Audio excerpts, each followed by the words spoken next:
would you like to live in a Native American pueblo? Chances are you might live in an apartment or a home. Your apartment building might house 100 or so people depending on where you live. Apartments are nothing new. In fact, they have been around for a very long time and in many different cultures.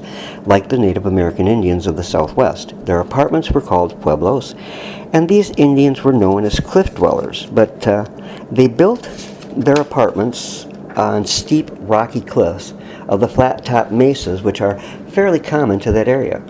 They utilized ledges beneath an overhang to shelter them from the weather and to protect themselves from their enemies.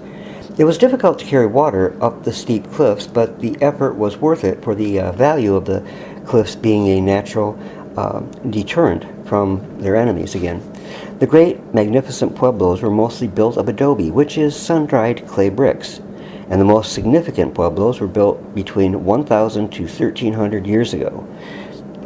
Interesting that these Indians were creating such incredible and impressive and lasting structures at that time period. I'm from Michigan, and in that same time frame, which would be the late woodland here in Michigan, the Native Americans here were living in rather crude dome, bark-covered lodges, if you will. The pueblos consisted of hundreds of rooms and were often as many as 4 stories tall.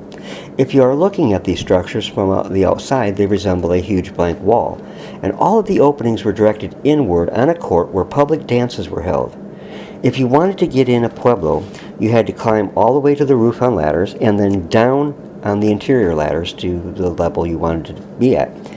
Buildings that resembled the pueblos were made in caves that were high up on canyon walls by the people who vanished, and we know quite a lot about them by the artifacts that they left behind.